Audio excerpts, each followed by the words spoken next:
श्री राम। नमस्कार। आज 30 अक्टूबर 2020 श्रीमद् भगवद गीता निरूपण भाग 67। पिछले भाग में, पिछले निरूपण में हम लोगों ने देखा कि भगवान श्री कृष्ण अर्जुन को दुख के बारे में बता रहे थे कि मनुष्य के जीवन में दुख ये कोई नाम की, ये कोई अवस्था है ही नहीं। अब यहाँ पे जैसे ही हम लोग सर्वसामान्य लोग व्यावहारिक जीवन में सुख और दुख, दिन और रात ऐसे शब्दों का इस्तेमाल करते हैं, विरुद्ध शब्द है ये, तो उसमें दुख जो आता है तो उसे क्या कहते हैं? भगवान श्री कृष्ण ने आगे आत्मसंयम योग में पार्थ अर्जुन को इसका उपदेश करते हुए जब योगी किसे कहते हैं ये बताया। मन की अवस्था, मन की स्थिरता, जब इंसान वैराग्य की ओर जाता है तो उसे खुद में और जो अपने सामने जो प्राणी मात्र जीव है उसमें कोई अंतर नज़र नहीं आता, तो वो इंसान वैराग्य की मार्ग पे चल रहा है ऐसा कहा जाता है और वो उसे ही योगी कहते हैं। इसका एक उदाहरण देते हुए, कभी कभी कोई इंसान रास्ते से जा रहा हो और मान लीजिए, एक ये उदाहरण मैंने वास्तव में ज्ञानेश्वरी में ही पढ़ा है कि बाजू से जाने वाली बैल की गाड़ी, और यहाँ पे संत ज्ञानेश्वर उसके बाजू से अपने भाइयों के साथ जा रहे थे, और जैसे ही वो गाड़ीवान ने वो बैल के पीठ के ऊपर चाबुक से फटकारा तो उसके जो व्रण, उसके जो बैल के पीठ के ऊपर जो चाबुक से मारा था उसके व्रण ज्ञानेश्वर महाराज के पीठ पे भी आए थे।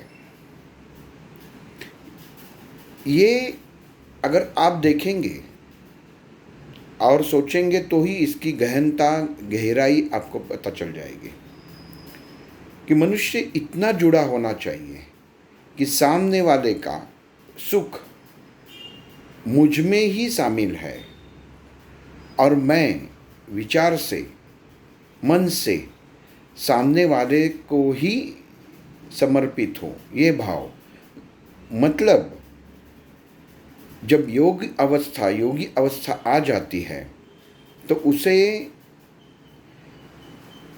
आजू बाजू में जो प्राणी मात्र है, जो सजीव है, वो अलग नहीं लगते।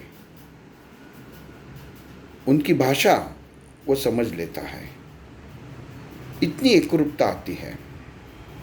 तो यहाँ पे भगवान श्री कृष्ण अर्जुन को कहते हैं कि मन की अवस्था जब एकाग्रता की ओर चलती है तो मनुष्य को परमात्मा में शामिल होने में ज़्यादा समय नहीं लगता। लेकिन योगी अवस्था प्राप्त करने के लिए हर मनुष्य को इंद्रियों के अधीन नहीं होना चाहिए, इंद्रिय नियंत्रित होना चाहिए। ये भगवान श्री कृष्ण ने कहने के बाद अर्जुन के मन में सवाल आया कि हे माधव, हे केशव, तुम जिस मन की चंचलता की बात कर रहे हो और जिस योगी की स्थिर मन की बात कर रहे हो, वो मुझे कुछ कुछ पता तो चल रही है, लेकिन मेरी मन की इतनी चंचलता है कि मैं सही और गलत क्या है ये ठीक से समझ नहीं पा रहा हूँ। अब देखिए, यहाँ पे थोड़ा सा अलग अलग विचार जब हम लोग देखते हैं तो भगवान श्री कृष्ण और अर्जुन, जब भगवान श्री कृष्ण ने भगवत गीता कहने के लिए अर्जुन को चुना, तो पहली बात यह है कि अर्जुन ये नर था। लेकिन दूसरी बात यह है कि अर्जुन ने वो पूरी एकाग्रता हासिल की थी, वो धैर्य, वो स्थैर्य अर्जुन के भीतर था।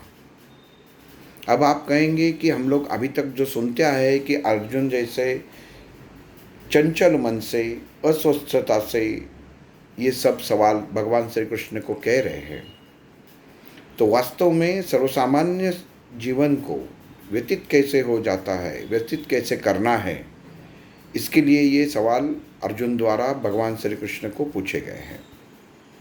लेकिन अगर हम नज़र डालेंगे कि कोई भी इंसान, अगर हम लोग अभी अर्जुन और भगवान श्री कृष्ण की बात चल रही है, तो अर्जुन एक ऐसा योद्धा था कि जिन्होंने बहुत सारे युद्ध अपने अकेले बलबूते के ऊपर जीते हुए थे।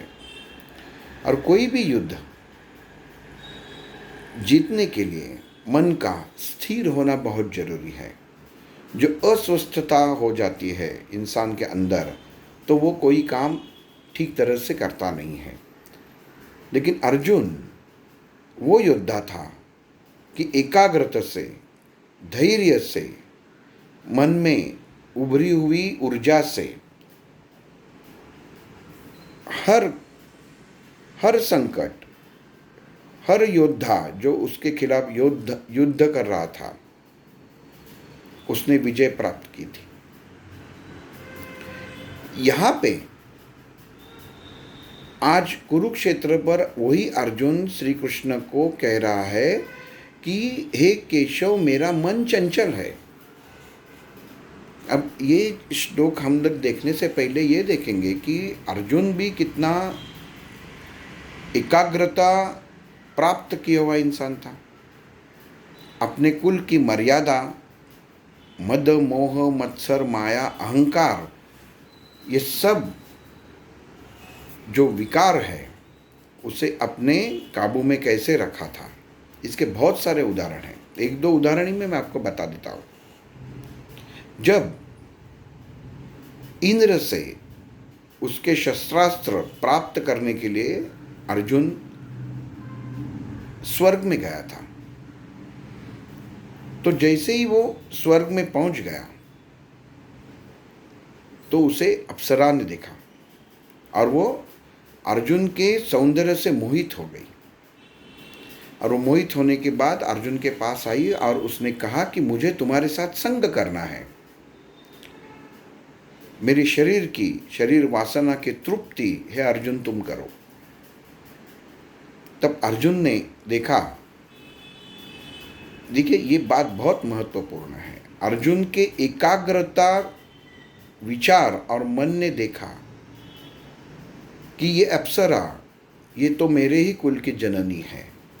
और उसने अप्सरा को कह दिया कि मैं तुम्हारे साथ संग नहीं कर सकता।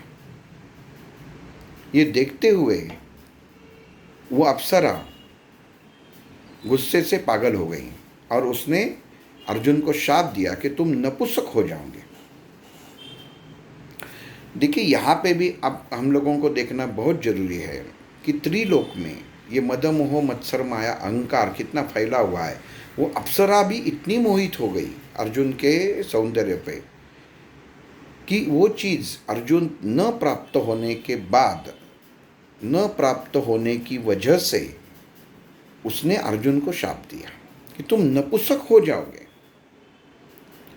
और बाद में ऐसा कहा है कि इंद्र के अधिकार क्षेत्र से, क्योंकि जो शाप अप्सरा ने अर्जुन को दिया था उसे कम ज़्यादा करने का अधिकार, वो अधिकार क्षेत्र इंद्र के दायरे में आता था।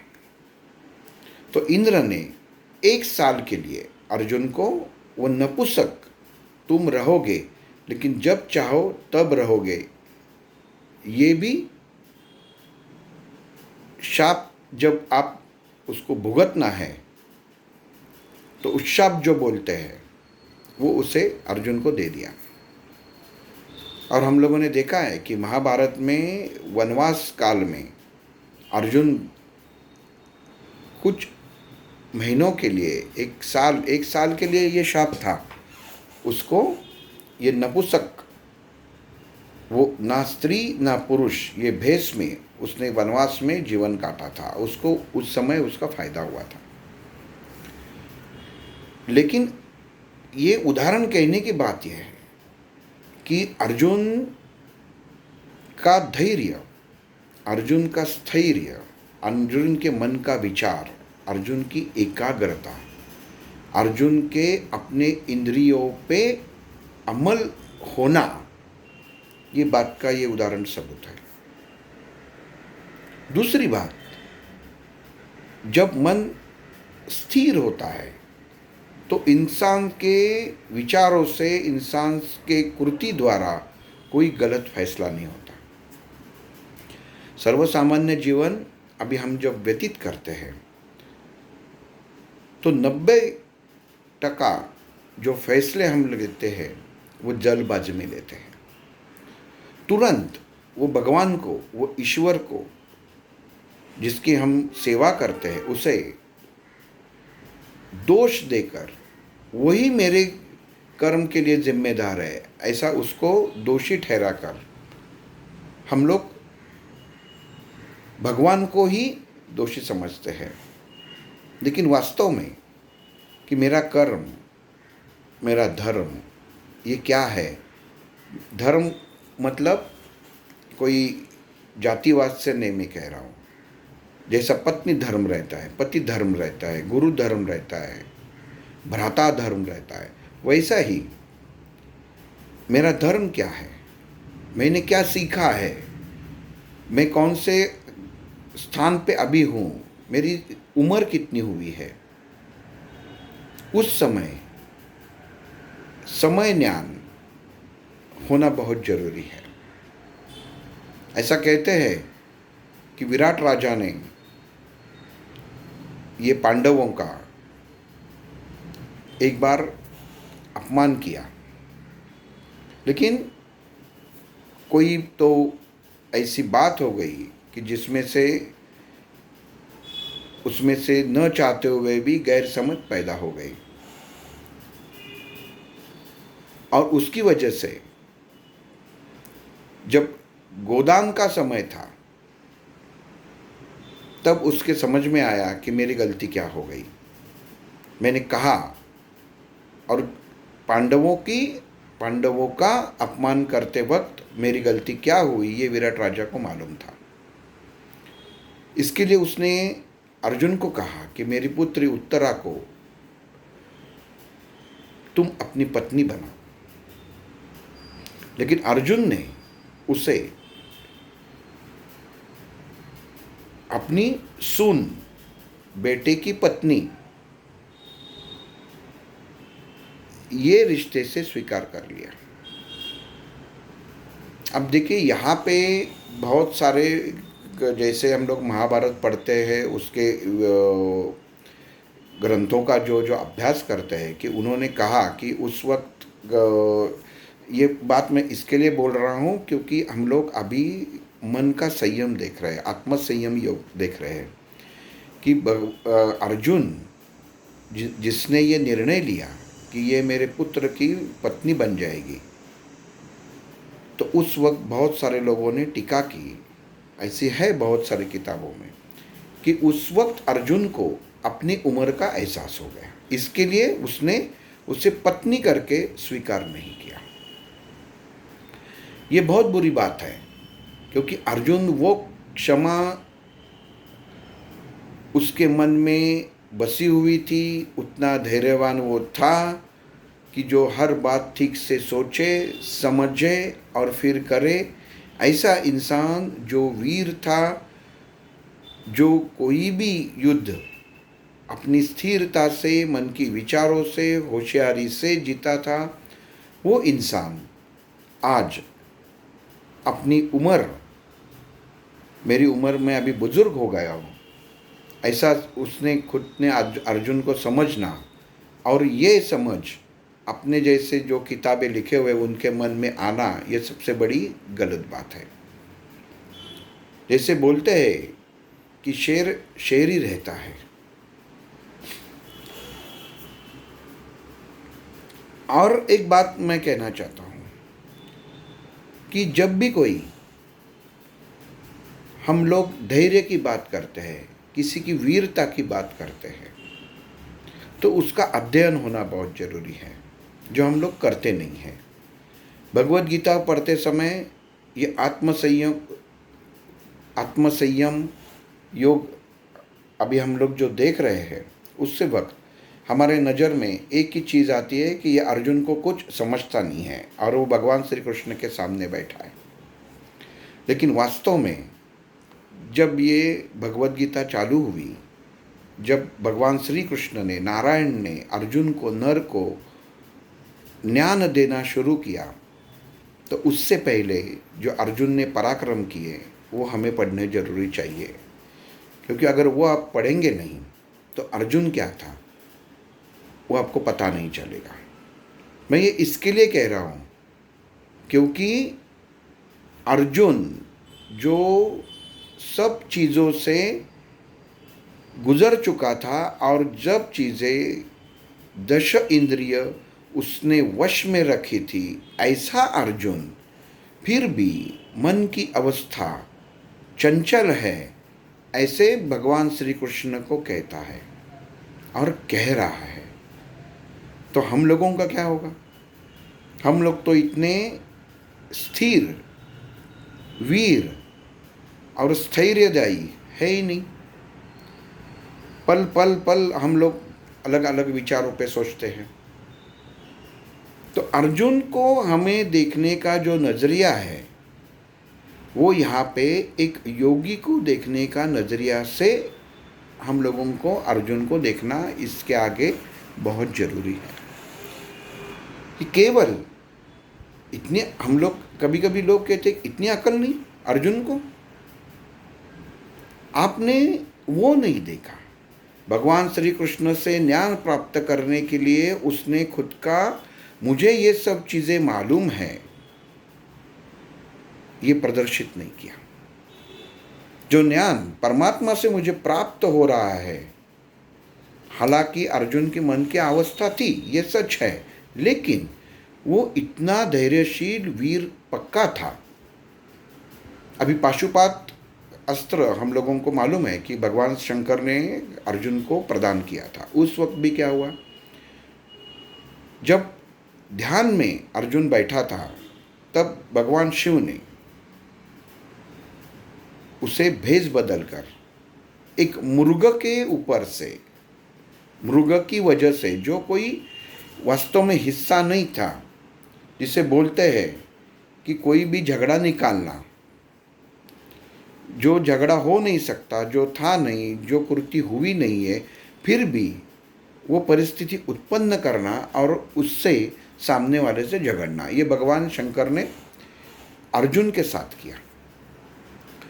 अर्जुन ने उस वक्त भगवान शंकर को ललकारा, लेकिन अर्जुन ने भगवान शंकर को उस वक्त पहचाना नहीं और भगवान शिव की ताकत से अर्जुन के पास जो शस्त्र थे वो सब निष्प्रभ हो गए। लेकिन अर्जुन एक वीर पुरुष था, धैर्य और वीरता उसके मन में थी, तो उसने टूटे हुए धनुष से शंकर के ऊपर, शिव के ऊपर आक्रमण किया और उसके सर के ऊपर वार किया।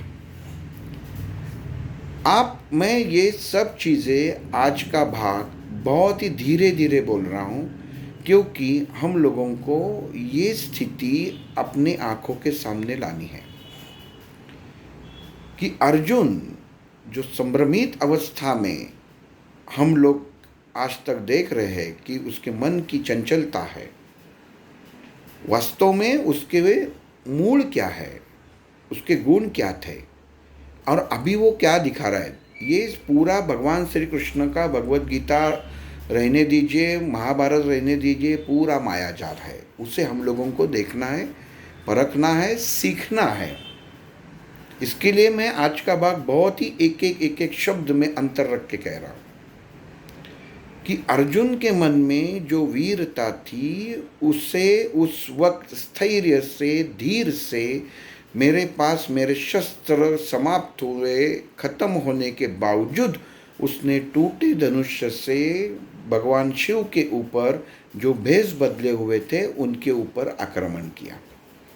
और वो तो परीक्षा ही थी अर्जुन की। और उसके बाद भगवान शंकर प्रसन्न होके उन्होंने पाशुपात अस्त्र अर्जुन को प्रदान किया था। इंद्र के अस्त्र, शिव के अस्त्र, इतने सब कुछ होने के बावजूद भी, प्राप्त करने के बावजूद भी कोई इंसान मन से चंचल हो सकता है, यह हमें सोचना है। तो ऐसी कौन सी स्थिति थी, ऐसी कौन सी चंचलता थी जो अर्जुन भगवान श्री कृष्ण को सवाल पूछ रहे हैं। मनुष्य के जीवन में उसके जो पूर्ण और पूरे पूर्व गुण होते हैं, पूर्व गुण होते हैं। जैसे हम लोग बोलते हैं कि पीढ़ीवश ये चलते आ रहा है, वैसे अगर आप पानी लें, पानी का गुण क्या है? ठंडा, ये पानी का गुण है। लेकिन अगर आप अग्नि के ऊपर उसे रखेंगे तो वो उबलने लगता है। आप कहेंगे अब बताइए, अभी तो उसका गुण गया। लेकिन जैसे ही कुछ समय जाता है वो अग्नि उसके अंदर से चला जाता है, मतलब है वो अग्नि से उत्पन्न हुई उष्णता निकल जाती है, गर्मी निकल जाती है और वही पानी वापस अपने मूल गुण पर, पूर्व स्थिति पर ठंडा हो जाता है। ये किस्सा, ये भाग अपने मन से जुड़ा हुआ है। भगवान श्री कृष्ण अर्जुन को कह रहे हैं, हे अर्जुन, हे पार्थ, अपना मन स्थिर, जो योगी, जो मैंने आपको योगी किसे कहा, ये भगवान श्री कृष्ण अर्जुन को कह रहे, उसके गुण जो मैंने कहा, वो योगी परिस्थिति अनुरूप अपना मन, अपनी चंचलता कुछ क्षण के लिए खोता है, लेकिन वो परमात्मा से और मन से जुड़ा हुआ रहता है, एकाग्रता रहता है, मन के ऊपर उसका ताबा रहता है। इसके लिए वो क्षणिक कृति होने के बाद वापिस वो मन परमात्मा से जुड़ जाता है। मन ये चंचल ही है। आप मन को स्थिर करने को कोशिश करेंगे तो वो ज़्यादा चंचल हो जाता है।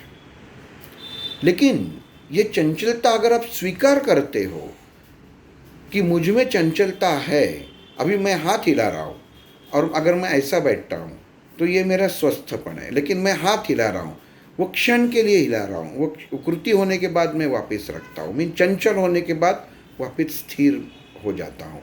तो ऐसी कृति, ऐसी मन की कृति, ऐसी विचार की कृति इंसान की परमात्मा से जुड़ी हुई रहती है। उसे ही वैराग्य का एक भाग भगवान श्री कृष्ण ने कहा है कि वैराग्य का मतलब सब कुछ छोड़ के बाजू में चला जाना, ऐसा नहीं है। आपको सबके साथ रह के सबसे अलग रहना है। जब क्षण सामने आए, वो कुछ ऐसी प्रसंग हो जाए तो आप अपने जो दश इंद्रिय है उसका इस्तेमाल कर सकते हो और वो कृति समाप्त होने के बाद, ख़त्म होने के बाद आप तुरंत अपना मन वापिस परमात्मा में शामिल हो सकते हैं। ये अवस्था सर्वसामान्य इंसान को जब प्राप्त होती है वही योगी अवस्था है। जैसे पानी को आप कितना भी गर्म करो, आप बोलेंगे ये गर्म पानी है, लेकिन वास्तव में जैसे मान लीजिए मनुष्य का शरीर ये पानी जैसा है, कोई विकारों से उसे आप अग्नि समझो, विकारों को, वो उबल जाए, शरीर के अंदर, विचारों के अंदर गर्मी पैदा हो जाए, रजोगुण उसके उभर आ जाए, तमोगुण उसके बाहर निकल आ जाए, लेकिन कुछ क्षण के बाद जैसा पानी ठंडा होता है, वैसे ही मनुष्य के विचार, मनुष्य की विचारधारा वापिस परमात्मा से जुड़ जाती है वही योगी कहलाता है। मनुष्य को अपने सर्वसामान्य जीवन में ये पूरे इंद्रियों के साथ जीना है, विचारों के साथ जीना है। अभी बहुत सारे लोग कहते हैं कर्ण तो अर्जुन से बहुत बड़ा था। अर्जुन कभी भागा नहीं, लेकिन कर्ण ने ऐसे महाभारत में बहुत वाक्य लिखे हुए हैं कि कितने बहुत सारे बार अपने शस्त्र की ताकत कम होने की वजह से कर्ण को युद्ध से भागना पड़ा। ऐसे बहुत सारे प्रसंग दिए हुए। वो गुण अर्जुन में नहीं था। अर्जुन में स्थैर्य था, धैर्य था, वीरता थी। ये गुण उसके अंदर थे। ये गुण होने के लिए मन की एकाग्रता बहुत जरूरी है, ये हमें समझना है। आज का भाग हम लोग जब देखते हैं तो ऐसा लगेगा कि इधर की बातें उधर की बातें एक ठीक से लय से नहीं जा रही है। इसका कारण है मन की विसंगतता, मन की विचारधारा अलग अलग तरीके से मन में आघात कर रही है। सोच रही है कि सामने मैं सुन रहा हूँ वो पक्का क्या है, ये क्या कहना चाहते हैं जो मैं सुन रहा हूँ।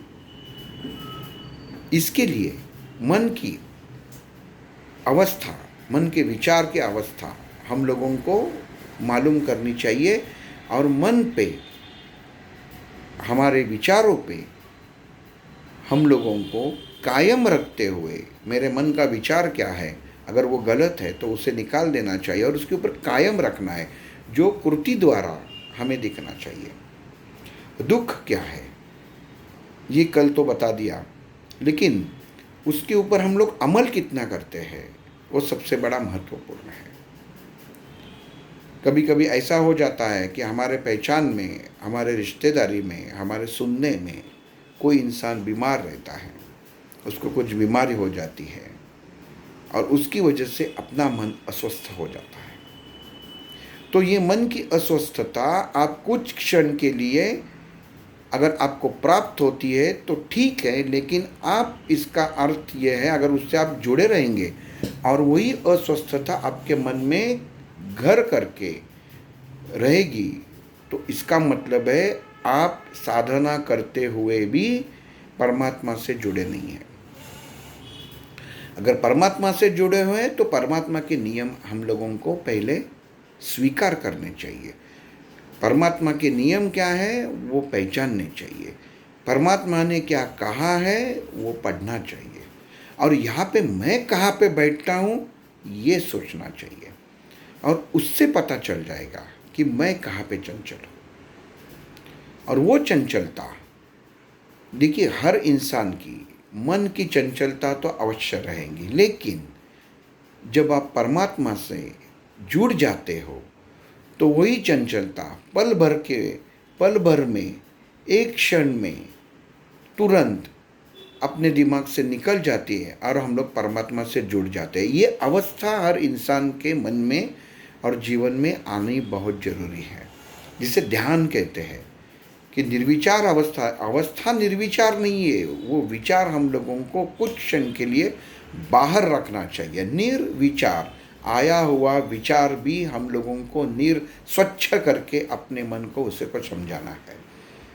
भला किसी का जन्म हुआ तो हमको आनंदोत्सव में दिन भर व्यतीत नहीं करना चाहिए, कुछ क्षण के लिए करना चाहिए। जीवन के ये बहुत महत्वपूर्ण बात है कि जीवन का एक दुख, अगर ऐसे 10 दुख आप दिन में पाते हो तो एक दिन वो सबसे बड़ा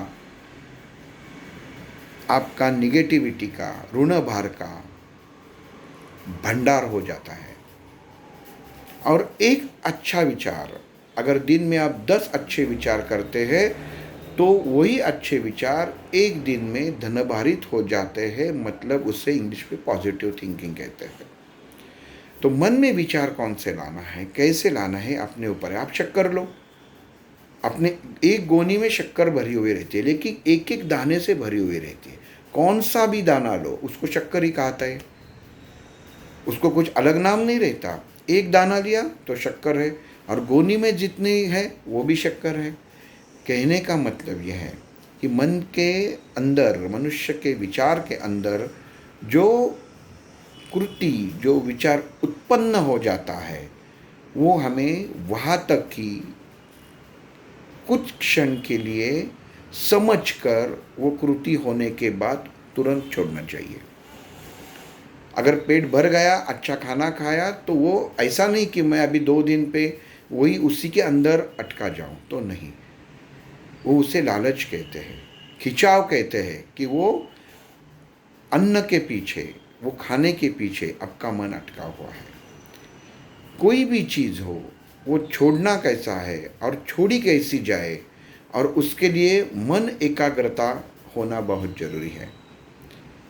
आत्म संयम योग में आखिरी चरण में भगवान श्री कृष्ण और अर्जुन के बीच में जो प्रश्न और उत्तर जो हुए हैं, वो अगले भाग से देखेंगे। श्री राम।